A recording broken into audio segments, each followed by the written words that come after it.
आसपास के कई गांवों से उपस्थित सभी सम्मानित बड़े बुजुर्ग, सभी सम्मानित माता बहन, सभी सम्मानित युवा साथीगण, कलर को थोड़ा चेंज कर दीजिए। हम एक ऐसे महान संत का जन्म मना रहे हैं जिन्होंने अपने विचारों से हमें बहुत सारा संदेश देने का काम किया है और उनके अनुयायी कोई एक समाज के नहीं थे, एक समाज के नहीं थे। उनके अनुयायी बहुत अलग अलग वर्ग के लोग थे। यहाँ तक कि राजमहल में रहने वाली रानी भी, वो भी उनकी अनुयायी थी, उनकी शिष्या थी।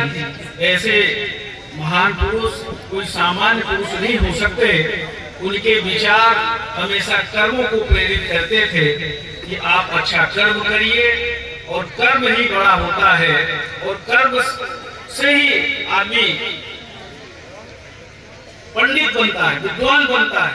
अगर अच्छे कर्म हैं, आप अच्छा काम करते हैं, लोगों की सेवा भी करते हैं, पर अपना आपका जो व्यक्तिगत काम है उस काम में अगर आप कोताही नहीं बरतते हैं, जो आपका कर्तव्य है वो आप निर्वहन करते हैं, तो फिर आपको कहीं कठिनाई नहीं आ सकती। उदाहरण के लिए आज सब गंगा जी नहाए गए हैं। वो जो गंगा मैया, उनका इतना मानक नहीं, उनका इतना प्यार रहा सिर्फ उनके कर्मन की वजह से कि सबको याद रहे गांव के लोग गंगा जी स्नान करें, और जब स्नान करे गंगा जी याद रहे वो लोग कहीं कि अपनों चली गंगा जी नहाए, तो कहा कहीं कि नहीं हम केहू काम लेने हैं, हम एक काम करब, हमारा ज्यादा जरूरी है, हमारी ये सिक्का ले ले, हमारी पैसा ले ले, गंगा मैया में चढ़ाए दिए। और जब वहाँ उनका सिक्का गंगा मैया में चढ़ावा गए तो गंगा मैया खूब प्रकट होकर उनका सिक्का ग्रहण करी। तो उनके विद्वता, उनके कर्मन की वजह से उन्होंने एक स्लोगन दिया था, मन चंगा तो कठौती में गंगा। मन चंगा है तो कठौती में गंगा। इसलिए मन का मतलब साफ होना चाहिए। साफ का मतलब मन में कटुता नहीं होना चाहिए, भाईचारा होना चाहिए, समानता होनी चाहिए, किसी कोई छोटा बड़ा नहीं है, सब बराबर है। उनका एक जो हमेशा हम उल्लेख करते हैं, ऐसा चाहूं राज में जहां मिले सबन को अन्न, छोटे बड़ों सब बसे, रैदास रहे प्रसन्न। रैदास जी की प्रसन्नता, संत जी की प्रसन्नता इसी में थी कि सब कोई छोटा बड़ा जो है कोई भूखा नहीं रहे, सबको अन्न मिले, सब समान रहे, कोई किसी प्रकार का छुआछूत नहीं हो। यही उनकी विचारधारा थी और उसी विचारधारा को आज हम सबको लेके चलने की आवश्यकता है। और ऐसे महान पुरुष किसी एक जाति तक बांधना उनको उचित नहीं है, वो सबके लिए पूजनीय। और ऐसे महान विचारकों का वो एक कवि थे, वो एक दिशा देने वाले कवि थे, कोई सामान्य व्यक्ति नहीं थे। तो ऐसे व्यक्ति का हम लोग नमन करते हैं और कोशिश सबको करना चाहिए कि उनके विचारों का हम लोग अध्ययन करें और उनके विचारों पर चले। आज किस बात की परेशानी है समाज में, उसका हम लोग अनुसरण करें। किस तरह की सरकारें चल रही हैं, आज अगर जो लड़ाई संत रविदास जी ने लड़ी थी समानता की, उस लड़ाई को देने वाले डॉक्टर भीमराव अम्बेडकर साहब जिन्होंने संविधान को लिखा, आज हमारा संविधान खतरे में है कि नहीं है? आज पूरे देश में इस बात की चर्चा हुई है, मिले हुए अधिकार छीनने की कोशिश हो रही है। तो जो लड़ाई हमारे बुजुर्गों ने लड़ी थी और उनके विचारों को डॉक्टर भीमराव अम्बेडकर साहब जैसे महान पुरुष संविधान के माध्यम से एक कानून बनाकर हम सबको देने का जो काम किया, आज हमारा मिला हुआ अधिकार लोग छीनने की कोशिश कर रहे हैं। इसको भी हमें समझने की आवश्यकता है। आज समानता का अधिकार नहीं होता तो क्या है, जब ठाकुर साहब भी बैठे हैं, कहीं पंडित जी भी बैठे होंगे, पिछड़ा वर्ग के लोग बैठे हैं, दलित समाज के भी लोग बैठे हैं, हर समाज के लोग, आदिवासी भी बैठे हैं, बराबर में हम लोग बैठे हैं।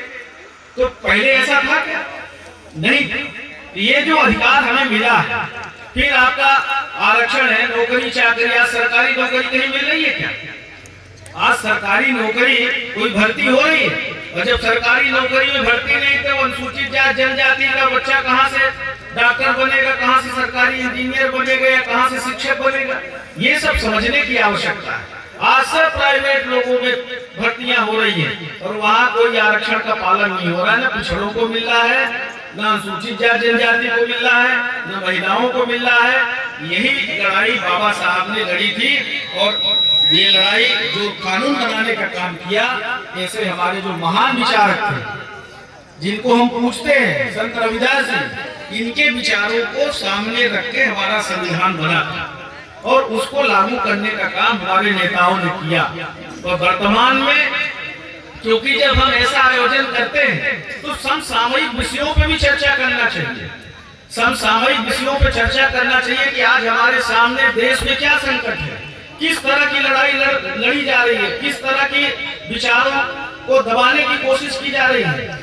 आज अगर कहीं किसान आंदोलन कर रहा है, कहीं अगर अनुसूचित जाति जनजाति के लोग आंदोलन कर रहे हैं, कहीं पिछड़ा वर्ग के लोग आंदोलन कर रहे हैं, अपने अधिकार को बचा के रखने के लिए कर रहे हैं। आज भी कई जगह देखने में आता है फला जगह ऐसा अत्याचार हो गया, कहीं पिसापी कर देते हैं। अभी हमारे सिंधी जिले में घटना घटी थी कि नहीं घटी? ऐसी कई सारी घटनाएं आए दिन घटती रहती है। कहीं दूल्हे को उतार लिया आज भी। तो कहीं न कहीं ये जो हो रहा है, इसके लिए हम सबको मिलके लड़ना पड़ेगा और समझना पड़ेगा कि जो हमारा संविधान था, गलत तरीके से कुछ पार्टी के लोग प्रेषित करते हैं। जो संविधान बना, संविधान बनाने का जो अधिकार दिया वो हमारे नेताओं ने दिया। तो उसमें पंडित जवाहरलाल नेहरू, सरदार वल्लभ भाई पटेल, मौलाना अब्दुल कलाम, ये सारे लोग थे। और कांग्रेस की सरकार थी, वहां उनको मंत्री बनाया था, जबकि दूसरे दल से राजनीति करते थे डॉक्टर भीमराव अम्बेडकर साहब। एक बार उनकी सदस्यता खत्म हो गई, तो उनकी सदस्यता खत्म हो गई, वो चुनाव हार गए, तो कांग्रेस पार्टी ने अपनी सीट खाली करा के और उनको सांसद बनाया था। पर कुछ लोग दुष्प्रचार करते हैं। ये हमें समझने की आवश्यकता कि कौन वो लोग हैं।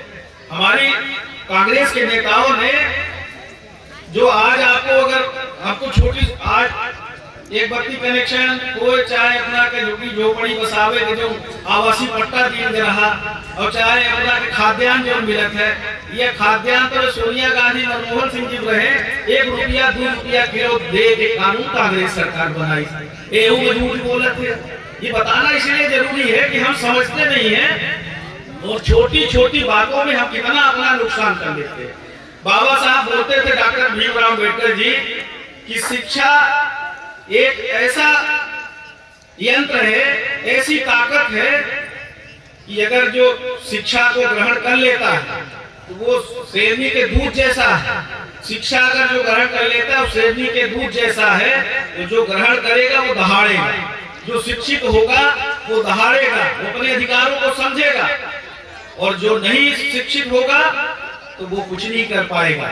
और आज आप देखिए सरकारी स्कूल गांव-गांव, टोले मजरे में किसने बनाया, और आज सरकारी स्कूलों पे ताला लगने वाला है। सरकारी स्कूलों में छात्र संख्या कम है और प्राइवेट में ज्यादा है, क्योंकि मास्टरों की भर्ती नहीं हो रही है। तो जो बाबा साहब ने संविधान बनाया उसको आगे बढ़ाने का काम हमारी कांग्रेस सरकार ने किया। हम इसलिए बोलना चाहते हैं क्योंकि झूठ बहुत फैलाने की कोशिश होती है। आज आप देखिए जो बुजुर्ग लोग बैठे हैं, पहले हमारे पिताजी भी पढ़ने सिहावल जाते थे, सुपेला से पैदल जाते थे, साइकिल चला के जाते थे। 8वीं तक भी स्कूल नहीं थी सुपेला में, किनौती जाते थे 8वीं पढ़ने के लिए, और 12वीं पढ़ने के लिए सिहावल जाते थे। और यहाँ के लोग भी कहीं दूर जाते रहे होंगे, यहाँ कोई स्कूल नहीं थी, 5वीं तक रही होगी। तो गांव-गांव में 3-3, 4-4 किलोमीटर की स्कूलें हैं। तो हमारा सिर्फ निवेदन ये है चाबी देना आज के इस अवसर पर कि बच्चों को अच्छी शिक्षा दीजिए। लड़का और लड़की बराबर है, दोनों बराबर हैं। जितने हमारे बच्चे हैं उतने ही बच्चियां भी हैं। आज अब सब बराबरी का जमाना है।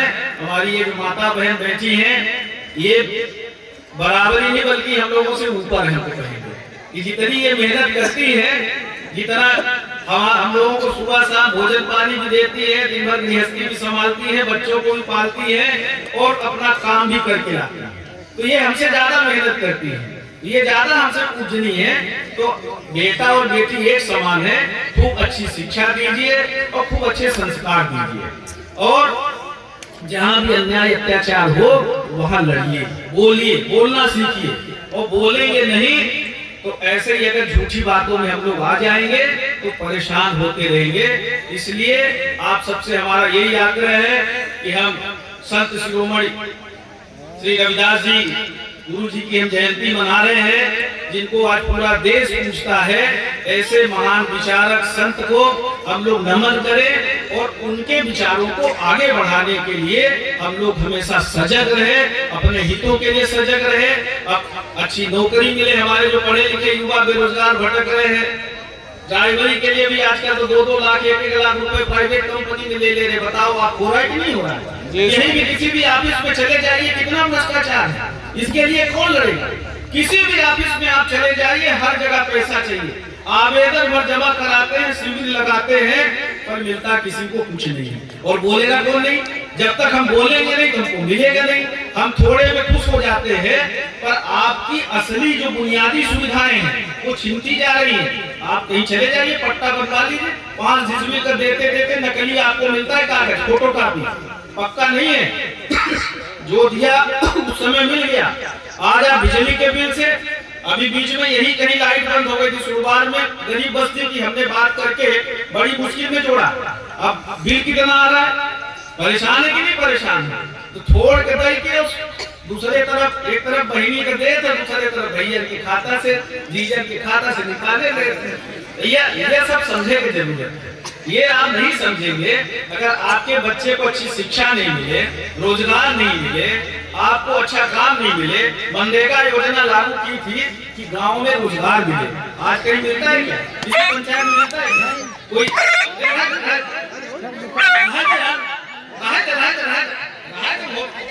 अरे समझदार है। अब हमारे संघ है, आप समझदार है। आप सबका इस अवसर पर अभिनंदन करते हैं और यही निवेदन करते हैं कि इस तरह का जो आयोजन है हो। और यहाँ हमारे बिहार की जो टीम आई है, इनसे भी हम निवेदन करेंगे कुछ संत रविदास जी पे भी आप लोग प्रकाश डालिए। बाकी तो आप लोग अच्छे अच्छे कला प्रस्तुति करेंगे, स्थानीय जो हमारे लोग पसंद करते हैं वो तो करें, और कुछ प्रेरणादायक भी आप लोग यहाँ पर प्रस्तुति देंगे, जिससे हमारे समाज के लोगों को, सबको कुछ न कुछ सीखने को मिले, बच्चों को कुछ सीखने के मिले। ऐसी आपसे प्रार्थना है।